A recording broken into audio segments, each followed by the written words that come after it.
नमस्कार दोस्तों, एक बार फिर से आप सभी का मैं बहुत बहुत स्वागत करता हूं हमारे इस नए वीडियो में। दोस्तों, आजकल बहुत ज़्यादा बिज़ी चल रहा है शेड्यूल और आजकल मैं तमाम प्रदेश के दौरे पर रह रहा हूं और बहुत दिनों के बाद आज आपसे मुखातिब होने का मौका मिला है।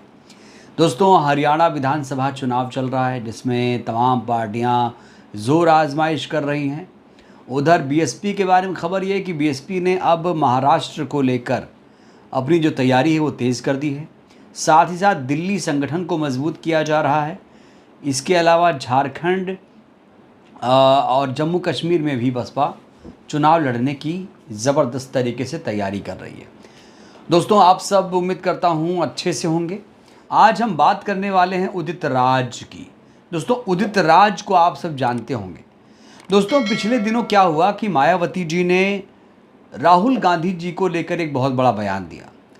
अमेरिका में राहुल गांधी जी ने आरक्षण को लेकर एक बयान दिया, कहा जा रहा है। उसके बाद मायावती जी ने, जैसे ही राहुल गांधी ने आरक्षण को लेकर बयान दिया, मायावती जी ने तुरंत दोस्तों त्वरित प्रतिक्रिया दी।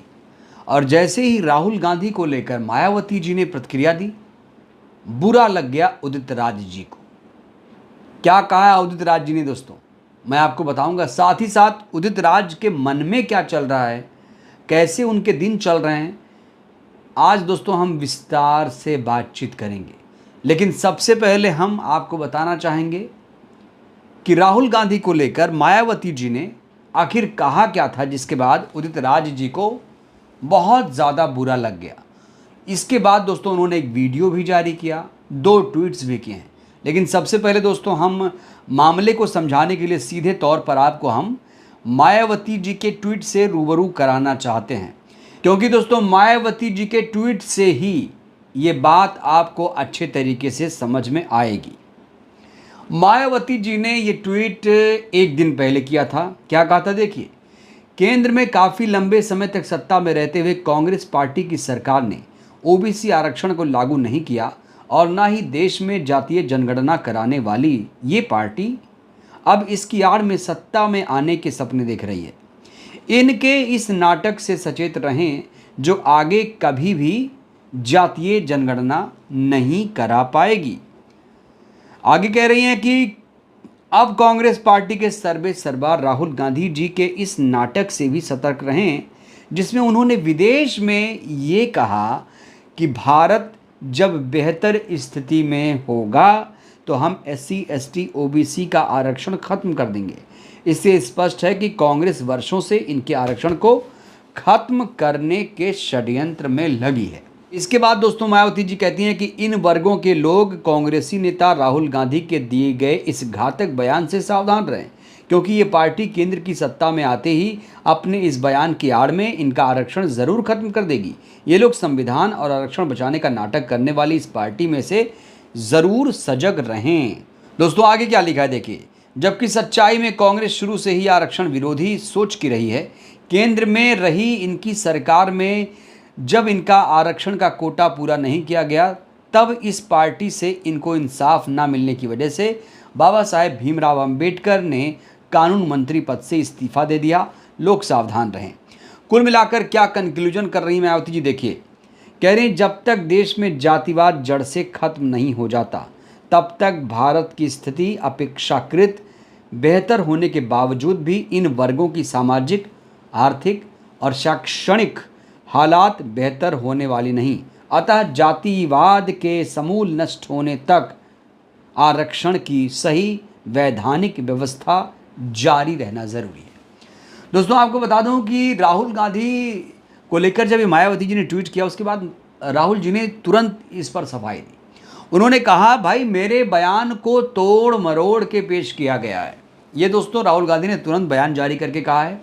यहाँ मायावती जी कह रही हैं कि भाई आरक्षण तब तक लागू रहेगा, तब तक चाहे 1000 साल हो जाए, जब तक जातिवाद का अंत नहीं होगा, जब तक जातिवाद पूरी तरीके से नष्ट ना हो जाए तब तक आरक्षण लागू रहेगा। ये दोस्तों आरक्षण पर मायावती जी का अपना जो स्टैंड है उन्होंने क्लियर कर दिया है कि भाई हम आरक्षण को लेकर क्या सोचते हैं।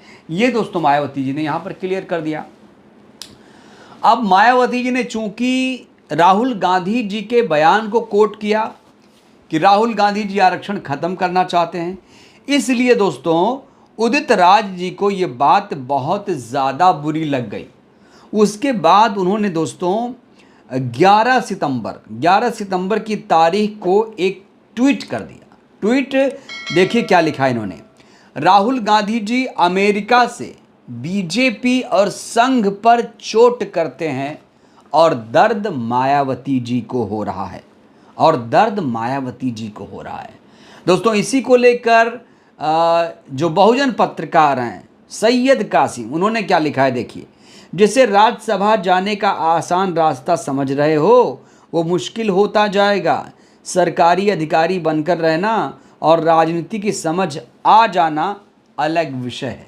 एक चोट करते हुए दोस्तों यहाँ पर नजर आ रहे हैं सैयद कासिम। आगे भी सैयद कासिम ने क्या लिखा है देखिए। मुझे नहीं कहना चाहिए मगर जो देखा कहने पर मजबूर करता है। अपने समाज के, सिर्फ अपने खटीक समाज के 5000 लोगों को बुलाकर आरक्षण, सामाजिक न्याय पर उनसे बुलवा दें, मैं उस दिन से उदित राज को एक शब्द भी नहीं कहूँगा। दोस्तों यहाँ पर देख रहे हैं आप, उदित राज को लोग सबक सिखा रहे हैं। तमाम जो बहुजन पत्रकार हैं उदित राज को यहाँ पर सबक सिखा रहे हैं। ऐसे सैकड़ों लोग हैं जो उदित राज को आईना दिखा रहे हैं। इसके बाद भी दोस्तों उदित राज नहीं माने। फिर उदित राज जी क्या कर रहे हैं, फिर उन्होंने आज दोस्तों एक ट्वीट कर दिया। क्या कहा? बीएसपी ने हमेशा बाबा साहेब जी को आगे रखकर कांग्रेस पर इमोशनल अत्याचार किया, साथ ही दुष्प्रचार किया कि कांग्रेस ने उन्हें चुनाव में हराया और भारत रत्न नहीं दिया।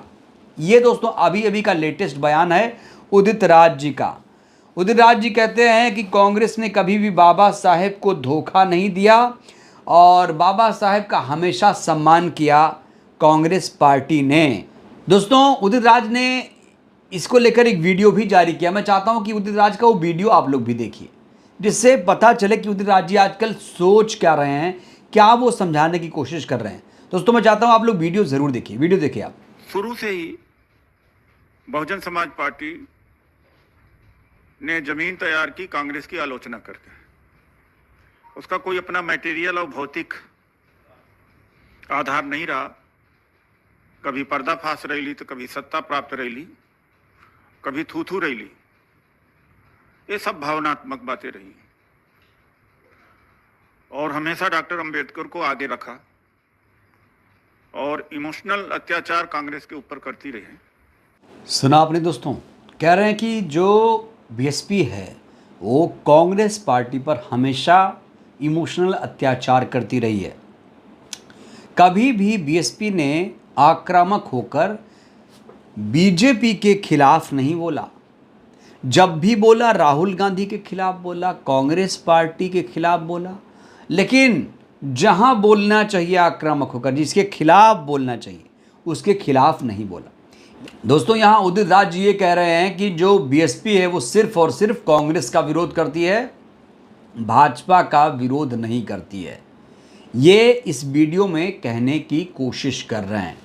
तो दोस्तों अब राहुल गांधी के समर्थन में उतर आए हैं उदित राज, पूरी तरीके से कांग्रेस के लिए बैटिंग कर रहे हैं। अब लोग यहाँ निष्कर्ष ये निकाल रहे हैं कि उदित राज जी कभी बीजेपी, कभी कांग्रेस पार्टी, कभी बीएसपी, तमाम पार्टियों में घूम रहे हैं और कांग्रेस में अब इनकी पूछ नहीं रही है। तो अपने आप को हाईलाइट करने के लिए मायावती जी का सहारा ले रहे हैं। दोस्तों कुछ लोग ये भी कह रहे हैं कि उदित राज जी ने मायावती जी से संपर्क किया होगा, बीएसपी के नेताओं से संपर्क किया होगा। कुछ लोग दोस्तों ये भी कह रहे हैं कि जो उदित राज जी हैं बसपा में आना चाहते थे लेकिन उन्हें मना कर दिया गया। अब इस खबर में कितनी सच्चाई है ये तो उदित राज जी जाने और बसपा के तमाम बड़े नेता जाने। लेकिन दोस्तों इस बात की चर्चा बाजार में काफ़ी तेज़ है कि उदित राज जी बसपा में आना चाहते थे, मायावती जी के साथ काम करना चाहते थे, लेकिन मायावती जी ने उन्हें भाव नहीं दिया। कई पत्रकारों से हमने बात की तो वो ये कह रहे हैं कि भाई उदित राज जी की कांग्रेस में नहीं चल रही है और वो ऐसे लग रहा है कि उनके पास कोई काम नहीं है, इसलिए वो अपनी भड़ास निकाल रहे हैं मायावती जी पर, और वो राज्यसभा जाना चाहते हैं। लोकसभा चुनाव हार गए इसलिए राज्यसभा जाना चाहते हैं। मायावती जी के नाम पर सुर्खियां बटोर रहे हैं और यही उनका उद्देश्य है। बाकी उनके इन बयानों का कोई मतलब, कोई आधार नहीं है। तो दोस्तों, इस समय उदितराज जी काफ़ी ज़्यादा सुर्खियां बटोर रहे हैं, लेकिन ये सुर्खियां पॉजिटिव नहीं है ना, क्योंकि उन्होंने सुर्खी बटोरने का जो रास्ता तय किया है, क्योंकि उन्होंने सुर्खी बटोरने का जो रास्ता अपनाया है वो सही नहीं लग रहा है। उनको कहा जा रहा है कि प्रधानमंत्री के ऊपर हमला बोलना चाहिए था, मोदी जी के ऊपर हमला बोलना चाहिए था, और वो बोल रहे हैं हमला बहन जी के ऊपर। तो दोस्तों, आजकल कोल्ड वार छिड़ गया है, एक तरफा कोल्ड वार, जो उदितराज जी हैं मायावती जी पर लगातार हमलावर हैं, वीडियो जारी कर रहे हैं, ट्वीट कर रहे हैं। बहरहाल दोस्तों, इस वीडियो में इतना ही। आपको क्या लगता है उदितराज जी ऐसा क्यों कर रहे हैं, क्यों वो बीएसपी सुप्रीमो को टारगेट कर रहे हैं? अपनी प्रतिक्रिया आप लोग भी दीजिए। बहुत बहुत धन्यवाद, शुक्रिया।